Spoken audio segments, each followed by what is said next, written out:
Hi, I'm Jeremy. I'm AJ. Truffle Shuffle!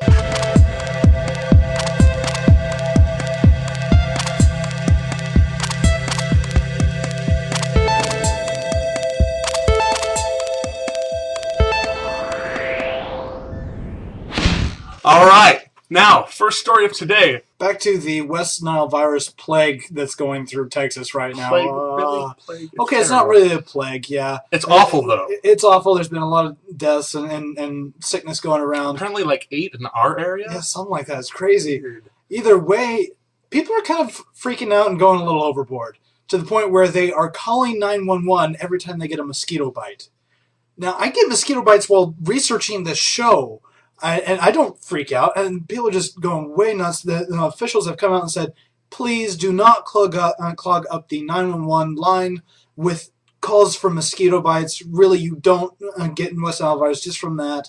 Just wait at least until there's the first few symptoms to call. The point is, don't panic. Speaking of overreactions, we have Lance Armstrong today decided that he was no longer going to fight the U.S. anti-doping agency because of allegations he faced from basically every other cyclist he ever rode against. They have been trying to find, how is he so good? How is he so good? He had to have been doping. And he's passed every single test they've ever given him, period. The problem is they keep harping on it and they won't drop it. So he has finally said, my family doesn't deserve this. You know what? Fine. I give up. And giving up sadly means his Tour de France titles are going to be removed from him officially, and he will never be able to cycle again in the professional circuit, which is a tragedy because he is so good and he is such an inspirational person and he's done so many good things, and jealousy from other people who can't do what he can do killed him. Speaking of bad things in Texas, there was a teenager over in Grand Prairie that decided to try and get a job at Burger King to work her senior year of high school. Okay, that's pretty cool. Slight little problem. She is Pentecostal, which is a rather conservative sect of Christianity, and she only wears skirts. Doesn't want to wear men's clothing, so skirts is the way to go for her. And when she was first hired, she was told that, yes, she could wear a black skirt to work and that'd be fine. Problem is, first day she was supposed to work, she was told by a different person that no, she had to wear pants and that she was fired for not wearing pants to her first day of work. She's now calling religious discrimination and all this kind of problem. Really, the whole thing could have been solved if the first person just told her no, or the second person had actually, called the first person and figured out what was going on. Really, if there's any kind of thinking going on at all this problem could have been avoided, but because of the way things are done, Ashanti McShawn is now suing them. Burger King hasn't put out an official word because they're like, this is the franchise's problem. They're going to have to deal with this. We don't religiously discriminate. It is not our policy. And the franchise hasn't put out an official word yet. So just please stop being stupid, people. So we're bringing it around to political news because it is political season.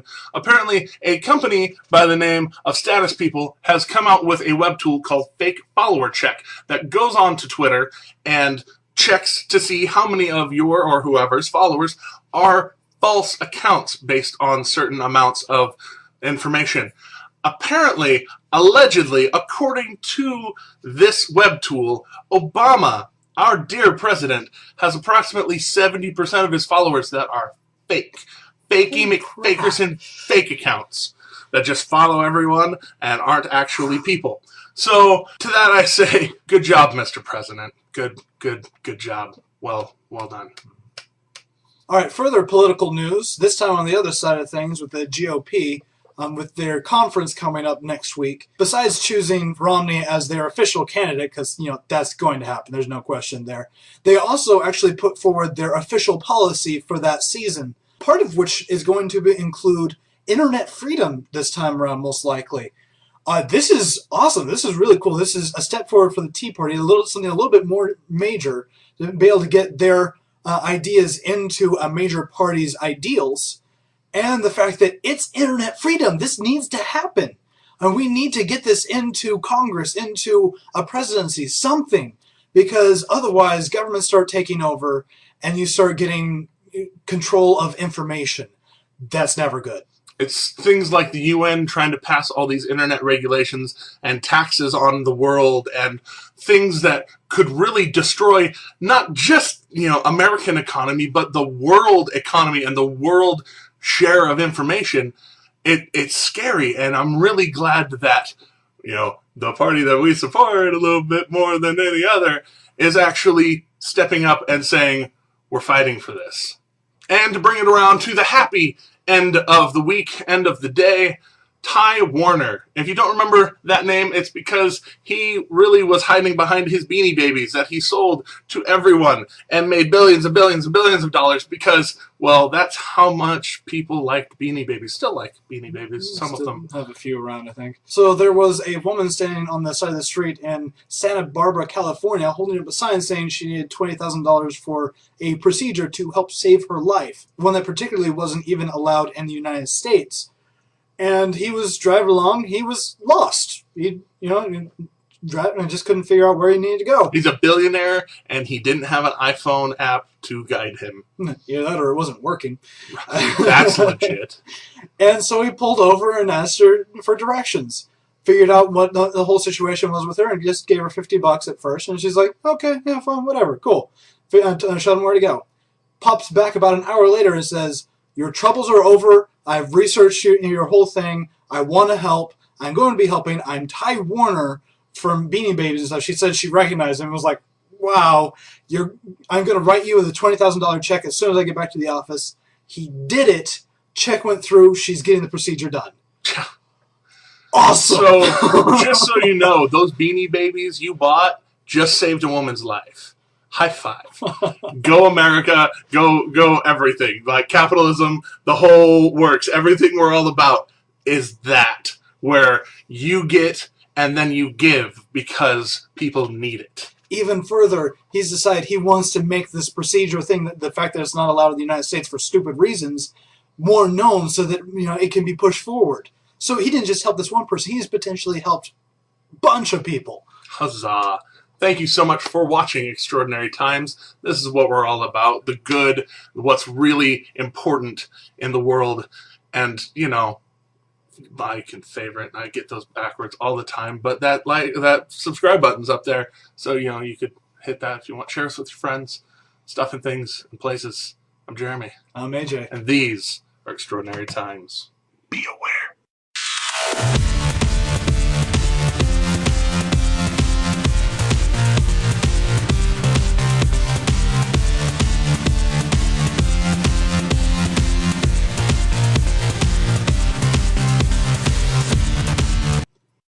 Not debacle. It's not a debacle. Well, sort of, but awful news term. Yes, it is. And it does not describe this at all. Right. You don't know anything about the story, do you, besides what I told you? Shut up. Leave me alone. I hate everything about you. I lied. Like Debbie Wasserman Schultz. I lied. Hard. Yeah, this is in Texas, by the way. Well, I swear to dude, Caleb! It's food in the office, and we were talking about an ant like 16 seconds ago. I'm not going to be opening it. They're not going to go to something that's not They there. smell food. It's going to take a couple hours for them to find it. They smell fear. Fear. Oh, gosh. I feel them. They're everywhere. They smell my fear. I'm sorry, I just, for some reason, envisioned your head as an ant head. And your beard turning into mandibles. And I need to stop drinking so much Mountain Dew. That's how you get high. When the fridge is taking off. Our fridge is transforming. I swear, it's the fridge and my car and everything. And Caleb's car. Your car is a transformer, and it all sparked our fridge. And my car. True story. Boom.